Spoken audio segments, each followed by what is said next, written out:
menggabungkan Bapak. Rizky di sini mau minta sedikit masukan dari Bapak. Banyak Pak, bukan dikit. Banyak masukan dari Bapak. Bapak sudah berpengalaman sebelumnya dalam proses pengadaan mengajar. Nah, tugas di PPD hari ini Pak itu mencari penyebab masalah dari identifikasi masalah yang sudah ada. Jadi Edi sudah mengelompokkan 3 masalah yang ada di kelas ini. Yang pertama itu Pak, masalahnya guru kurang mampu atau belum mampu menerapkan model-model pembelajaran yang inovatif yang bisa membangun motivasi siswa, membangun rasa ingin tahu siswa, sehingga siswa itu dapat memecahkan masalah dalam kehidupan sehari-harinya.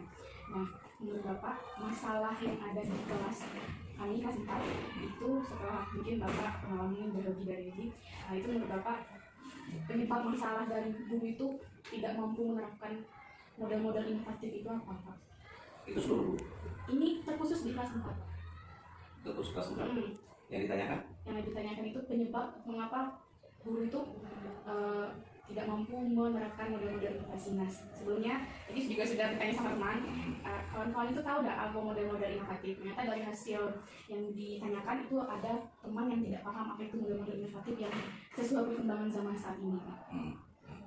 Penyebabnya yang jadi berarti konsep inovatif itu banyak yang diketahui oleh guru, ya kan? Ya kan menurut pengalaman Bapak, kalau masalah kenapa pembelajaran itu akan banyak guru itu, dan mungkin termasuk Bapak juga, kita sadar sendiri bahwa pengembangan pembelajaran yang inovatif, perubahan sesuai dengan tuntutan zaman, banyak yang belum lakukan itu. Ya pada dasarnya pemahaman itulah konsep inovatif yang bagaimana yang pasti, dan umumnya kebanyakan kita melakukan pembelajaran di sekolah itu kadang masuk ke profesional. Ya kan, kalau menurut saya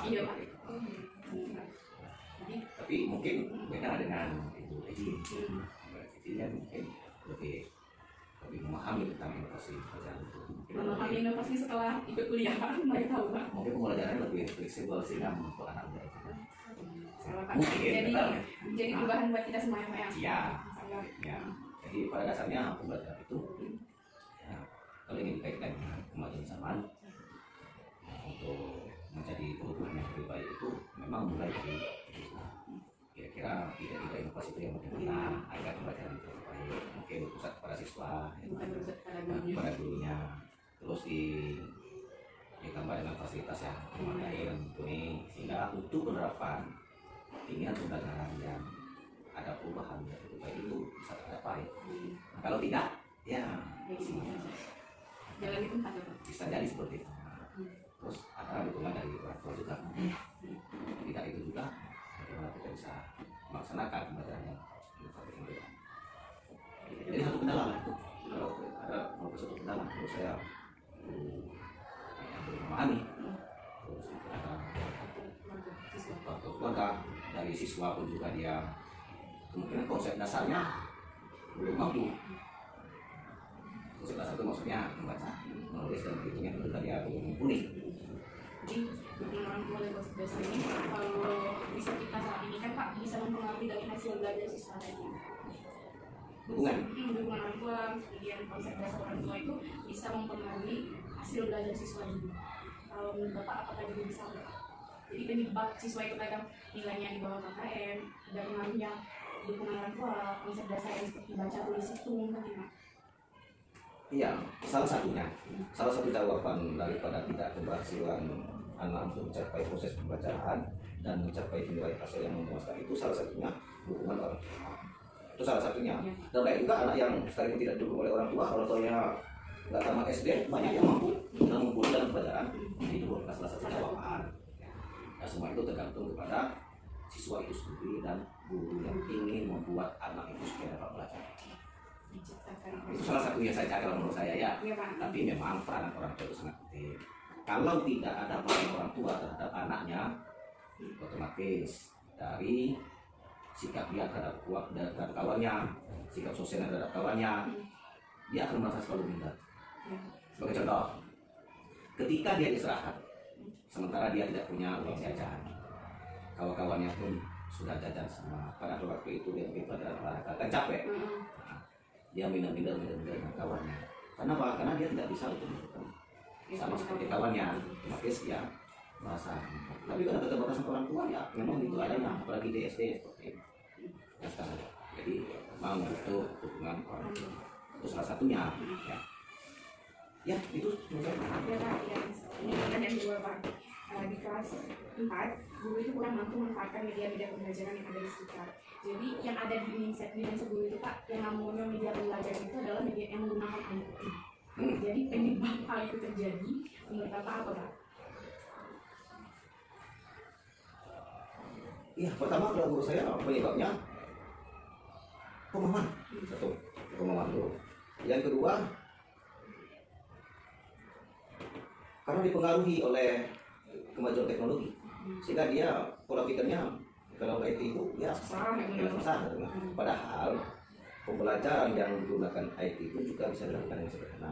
Bahkan yang abstrak, pembelajaran yang abstrak yang kita lakukan itu kadang-kadang lebih bermakna daripada IT. Sebagai contoh pembelajaran penjumlahan terhadap anak, mungkin dengan pembukaan batu bisa dia lebih memahami konsep dibanding dia melihat gambar yang dikaitkan oleh konven. Saya kira merupakan salah satu jawaban yang dipertanyakan oleh Luis. Itu. Jadi pandai-pandailah kita untuk menyikapi bagaimana pembelajaran itu yang menarik dia untuk siswa. Ya, menciptakan pembelajaran bermakna tadi. Bermakna dan bermanfaat untuk anak itu sendiri. Pak, dia bisa memecahkan masalah yang bentuknya evaluasi, tapi dalam kehidupan sehari-hari kadang Pak tidak baca memecahkan masalahnya. Ya, jadi pada dasarnya kalau kita ingin membuat anak itu menjadi lebih bermakna hidupnya dan membuat anak tersebut supaya kemampuan berpikir hotnya itu lebih bagus, maka disitulah kepada yang kita sampaikan. Jadi ada hubungannya seperti tadi kalau yang disimpulkan sebelum Edi menyampaikan satu pertanyaan itu udah ada menyambung ke skill, terus nyambung ke kayak tadi kan Bapak ngomong ciptakan pembelajaran itu yang kelas. Mungkin bisa juga membangunkan motivasi siswa Pak. Mungkin karena belum hots tadi, belum ada rasa ingin tahu jadi silakan Pak. Ini orang masuk kelas. Makanya banyaklah anak itu diajukan pertanyaan-pertanyaan yang sekira untuk pemecah masalah.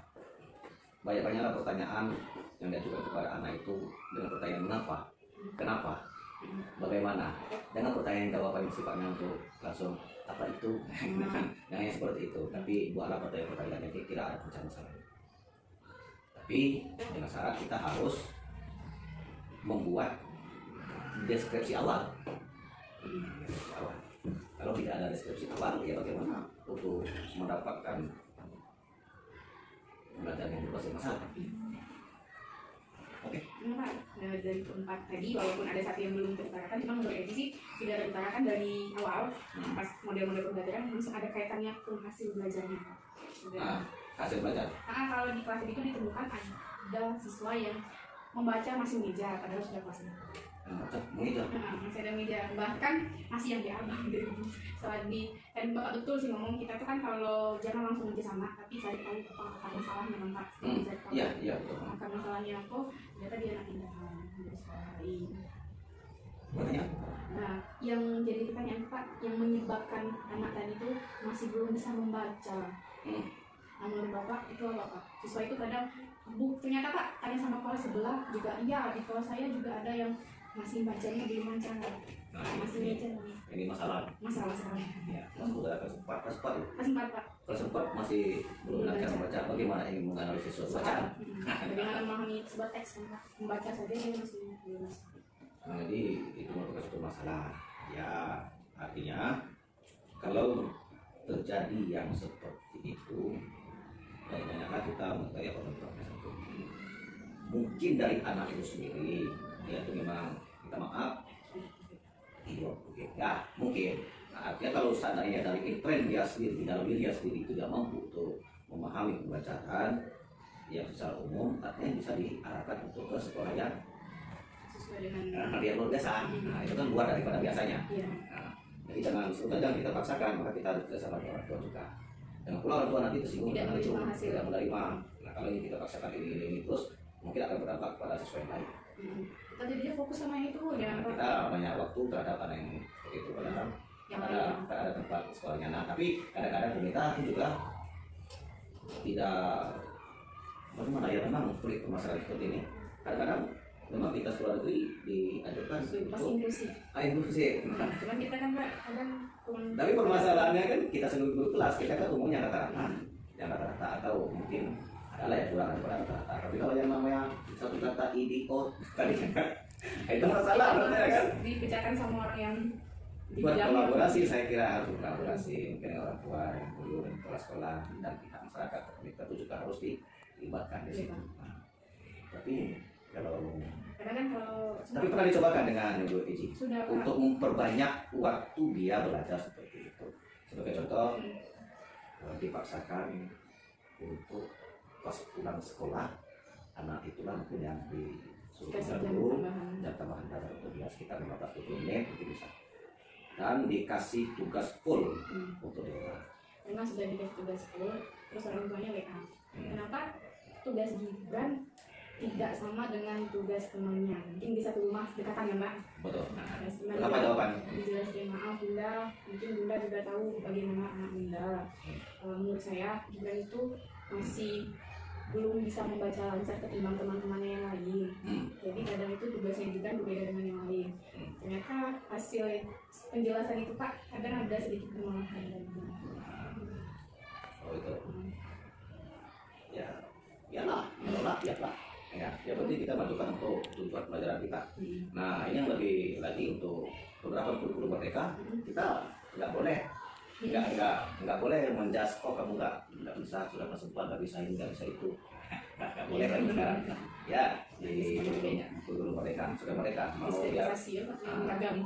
iya mbak, itu apa yang kadang di saya tadi di guru mereka, nggak bisa, oh kamu sudah perempuan nggak bisa membaca, nggak boleh lagi, karena kemampuan pengetahuan anak itu tidak dibatasi dengan kelas, tapi dibatasi oleh fase. Kita di kelas ini, semoga apa yang Bapak sampaikan itu bisa menjadi referensi buat kami menjadi lebih baik lagi Pak. Ya, Dan mencari pemecahan masalah dari apa yang ya, referensi itu merupakan jawaban dari kita. Sepenuhnya itu saudara sendiri yang bisa untuk merasakan bagaimana kemampuan kita sendiri. Nah, jadi refleksi diri. Ya, mudah-mudahan pendidikan kembali. Amin. Itulah adanya ya. Terima kasih Pak. Ya, sama-sama. Ya.